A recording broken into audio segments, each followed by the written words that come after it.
Bom, a gente tem a nossa experiência, a nossa existência psicológica em dois registros possíveis, em duas situações possíveis, que é a realidade e a imaginação. Quando você tem a condição de diferenciar dentro de si mesmo uma coisa da outra, isso já é uma situação psicológica muito favorável. Porque isso, em primeiro lugar, significa que você não é louco. Você é uma pessoa que está dentro do espectro da normalidade. Quando se confunde esses dois registros, a gente pode dizer que essa pessoa está vivendo um estado de confusão mental muito grande. Só que essas demarcações entre o que é real e o que é imaginário, em nossa experiência, muitas vezes não são tão firmes ou tão discerníveis assim. Acontece que em muitos momentos da nossa experiência psicológica, a gente está fazendo uma coisa e pensando em outra.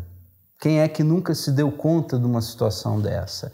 Esse momento é o momento em que ocorre uma dissociação com a realidade. Ora, por que acontece essa dissociação com a realidade? Porque num determinado momento houve uma associação no meu subconsciente relacionada a temas que me são absolutamente centrais. Então, por exemplo, eu estou numa situação real assistindo um seriado e uma determinada cena daquele seriado provocou em mim uma sensação de abandono que se remete à minha história pessoal. Naquele momento eu perco a relação real e eu começo a entrar na minha própria narrativa mental. É muito comum a gente conversar com pessoas que não têm consciência alguma de em que tempo psicológico elas estão vivenciando, né? Muitas vezes elas estão vivendo o futuro no presente. Isso é uma situação imaginária. Quando o indivíduo começa a perceber esse trânsito interno, ele começa a adquirir um grau ou um nível de saúde mental maior. A mente, ela tem a capacidade não apenas de interagir ou de se conectar com a realidade à sua volta, mas também a possibilidade de projetar os seus próprios conteúdos na realidade à sua volta. Quando eu não sei que eu estou projetando, eu estou de certo modo, numa condição, poderíamos dizer, subconsciente. Eu não estou nem consciente dos meus conteúdos, nem consciente do que realmente está acontecendo na realidade à minha volta. Eu estou misturando essas duas instâncias sem saber. O ciúme acontece nisso. Quando o ciúme é crônico, a gente percebe que existe um esquema, que existe uma narrativa, um padrão mental que está fixado numa ideia inconsciente e central de abandono. O sujeito tem o medo de ser abandonado, tem o medo de ser trocado, tem o medo de ser traído, porque ele tem razões de ter esse medo. Em algum grau ele experimentou isso na vida dele. O problema é que isso vai se perpetuando quando não é tratado devidamente. E aí ele passa a viver uma relação não com a realidade das coisas, mas ele passa a viver projetando sobre as coisas os medos que ele tem. Quando a gente fala de uma pessoa que está com algum tipo de transtorno psíquico, esse mecanismo, esse procedimento de projeção é muito mais intenso. Portanto, o homem tem a característica de criar realidades na própria realidade que não existem. À medida que eu começo a ajustar a minha percepção da realidade de uma forma correta, a entender a realidade tal como ela é e não como eu sinto que ela seja, eu estou crescendo em termos de consciência. À medida em que eu não consigo discernir a realidade à minha volta, repetidamente, cronicamente, eu estou borrando a realidade, eu estou produzindo um efeito de miragem. Portanto, a minha possibilidade de me realizar diminui, porque eu só posso me realizar no real. Então, quando a gente fala de transtornos psicológicos, a gente precisa entender que todos os transtornos têm a ver com um desajustamento maior ou menor com o real. Quando a gente fala de um paciente esquizofrênico, psicótico, o grau dele de ajuste com a realidade é menor. Quando a gente fala de um indivíduo que é simplesmente um neurótico, um obsessivo compulsivo, ou um ciumento crônico, ou um indivíduo que seja apenas inseguro, o grau de correspondência dele com a realidade é maior, mas ainda assim está borrado. Então, a questão fundamental é nós conseguirmos entender em que situação psicológica nós nos encontramos e, discernindo essa situação, a gente conseguir fazer uma diferenciação entre ambas. Eu sei quando eu estou realmente vivendo algo ou eu sei que eu estou imaginando algo.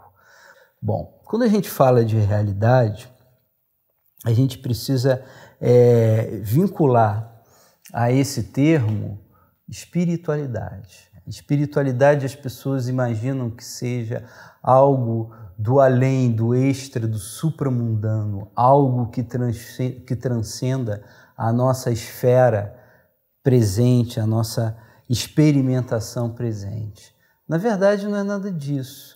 A espiritualidade nada mais é do que a capacidade cada vez mais aprimorada do indivíduo enxergar e se relacionar com a realidade e se libertar cada vez mais do seu próprio imaginário. E aí a gente precisa entender que existe uma imaginação que de fato é muito boa. A imaginação dos artistas, a imaginação dos romancistas, que é a chamada imaginação criativa. Mas quando eu coloco a imaginação, a minha capacidade de imaginar, refém do meu sentimento de amor próprio, eu já não estou criando nada imaginariamente, mas eu estou simplesmente distorcendo a realidade com o meu imaginário, que é profundamente apegado nessa situação com a minha autoestima. Então, quando a gente fala de saída do imaginário e entrada no real, eu gosto de chamar a atenção ou lembrar daquela alegoria tão importante no texto de Platão, que é a alegoria da caverna. É uma alegoria muito interessante, porque fala de uma comunidade de indivíduos que vivem no interior de uma caverna e eles crescem acorrentados naquela realidade crepuscular da caverna, enxergando a realidade pelas sombras de uma fogueira que é projetada no fundo da caverna, na parede da caverna. Ocorre que um dos indivíduos que ali vive, por acaso, consegue se libertar daqueles grilhões e ele sai da caverna e ele descobre que a realidade das coisas está fora da caverna, que antes ele vivia apenas à sombra delas, e ele vê que o mundo é muito mais amplo, luminoso e belo, e ele tem uma experiência de profunda felicidade e satisfação quando ele realiza essa descoberta. Ocorre que a felicidade se torna algo tão intenso dentro dele que ele precisa, na verdade, partilhar. Porque quando a felicidade é algo muito forte e a descoberta é uma forma de felicidade muito forte, o indivíduo precisa partilhar com os outros da sua espécie essa descoberta.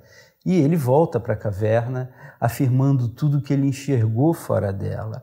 O problema é que as pessoas que estão dentro da caverna não querem sair de lá e começam a tratá-lo mal e a destiná-lo a uma espécie de morte e de estigma social, abandonando aquele sujeito por considerá-lo subversivo e tratando também com algum grau, seja físico ou apenas psicológico, de violência.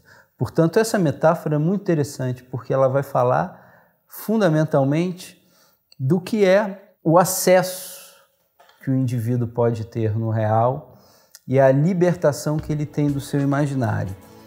Pensando naqueles grilhões que o seguram no fundo da caverna, aqueles grilhões são todos os apegos que o acorrentam a essa condição psicológica presa nessa necessidade relacionada aos apegos interiores dele, né?